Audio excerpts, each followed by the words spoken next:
Boxing day টেস্টের আগে সরগরম Melbourne, সেই আবহেই শুরু অজি মিডিয়া বনাম ভারতীয় টিমের নয়া সংঘাত। মহিলা চিত্র সাংবাদিকের সঙ্গে বিরাট কোহলির কথা কাটাকাটির পর এবার অজি মিডিয়ার নতুন নালিশ জাদেজার হিন্দি। মেলবোর্ন থেকে এই সময় সংবাদপত্রের ক্রীড়া সাংবাদিক সব্যসাচী সরকার জানালেন, আসলে শনিবার মেলবোর্নে ঠিক কি হয়েছে। চূড়ান্ত উত্তেজনা রয়েছে, দুটো টিমের মধ্যেই নানান রকম টেনশন রয়েছে এবং সেই টেনশনের একটা সূত্রপাত আজকে আমরা দেখলাম আজকে সকালে মেলবোর্নে। রবীন্দ্র জাদেজা যিনি এসেছিলেন আজকে ইন্ডিয়ান প্রেসের সঙ্গে, আমি ক্লিয়ার করে দিই, ইন্ডিয়ান প্রেসের সঙ্গে সফররত যারা ভারতীয় সাংবাদিক আছেন মেলবোর্নে, যারা টিমের সঙ্গে ট্রাভেল করছেন, যেমন আমি পুরো টিমের সঙ্গে ট্রাভেল করছি, মানে ইন্ডিয়ান টিম যেখানে যাচ্ছে সেখানে যারা ট্রাভেল করছেন তাদের জন্যই একটা প্রেস কনফারেন্সের আয়োজন করা হয়েছিল ইন্ডিয়ান টিমের তরফ থেকে, ইন্ডিয়ান টিম ম্যানেজমেন্টের তরফ থেকে।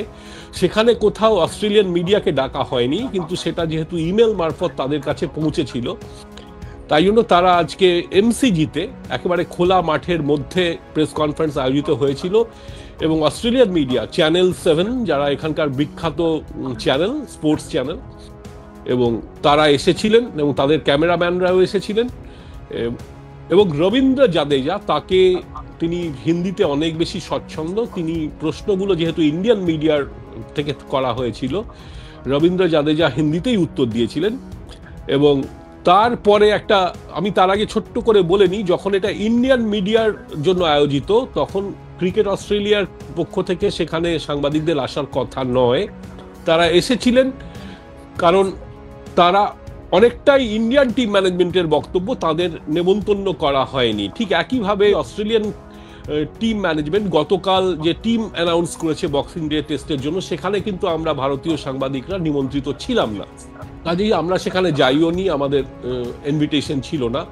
অস্ট্রেলিয়ান সাংবাদিকরা এসেছিলেন এবং তারা প্রেস কনফারেন্স যখন শেষ হচ্ছে তখন তারা ইন্ডিয়ান টিমের যে মিডিয়া ম্যানেজার আছেন তাকে বলেন যে জাদেজাকে বলা হোক ইংরেজিতে উত্তর দিতে, কারণ তারা বুঝতে পারছেন না এবং ইংরেজিতে প্রশ্ন করার সুযোগ দেয়া হোক।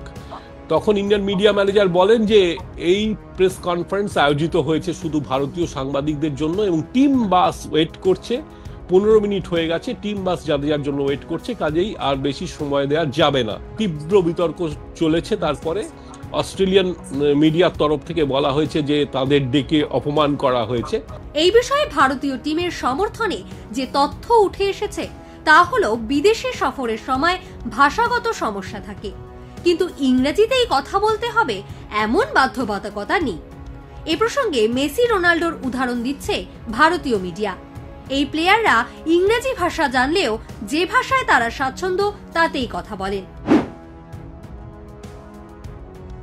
स्पेशली ये ऑस्ट्रेलिया और साउथ अफ्रीका ऐसी जगह पे आप खेलते हो तो टॉप ऑर्डर का रन बनाना इम्पोर्टेंट है ही। अगर आपके टॉप ऑर्डर रन्स नहीं बनाते, अच्छा स्टार्ट नहीं मिलता, तो डेफिनेटली लोअर मिडल ऑर्डर के ऊपर थोड़ा प्रेशर और रिस्पॉन्सिबिलिटी ज़्यादा बढ़ जाती है। तो होपफुली कि ये मैच में अगर टॉप ऑर्डर अच्छा करे, साथ में मिडल ऑर्डर भी अच्छा करे, तो मेरे ख्याल से एज ए टीम हमें चाहिए कि टॉप ऑर्डर भी परफॉर्मेंस करे, क्योंकि एक एज ए बैटिंग यूनिट सबका कंट्रीब्यूशन अगर होगा तो टीम भी एंड ऑफ द डे अच्छा ही करेगी। तो हम ये नहीं चाहते कि एक करे, दो करे, लोअर ऑर्डर करे या मतलब टॉप ऑर्डर करे, बट सब लोग करेंगे तो टीम अच्छी सिचुएशन में।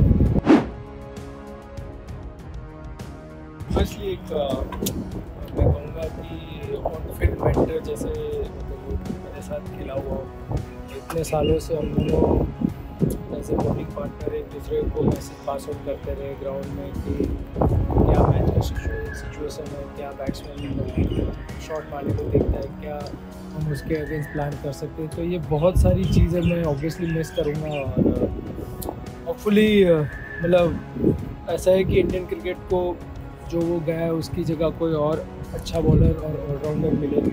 और इंडिया में अपने पास ऐसा तो है नहीं कि वो कोई उसकी जगह नहीं ले सकता। ऑब्वियसली हर कोई जाता है, उसकी जगह कोई ना कोई रिप्लेसमेंट मिल ही जाता है, तो मूव ऑन तो होना ही पड़ेगा। तो मेरे ख्याल से बट यंगस्टर के लिए भी अच्छा मौका है कि जो भी यंगस्टर आएगा टीम में खेलेगा उसके लिए एक अच्छा सा अपॉर्चुनिटी होगा इंडिया खेलने के लिए और अपने आप को ये लेवल पे प्रूव करने के लिए।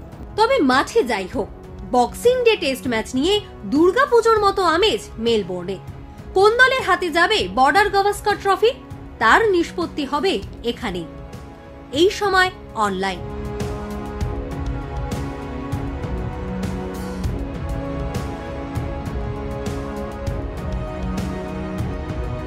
ফলো করুন এইসময়.com।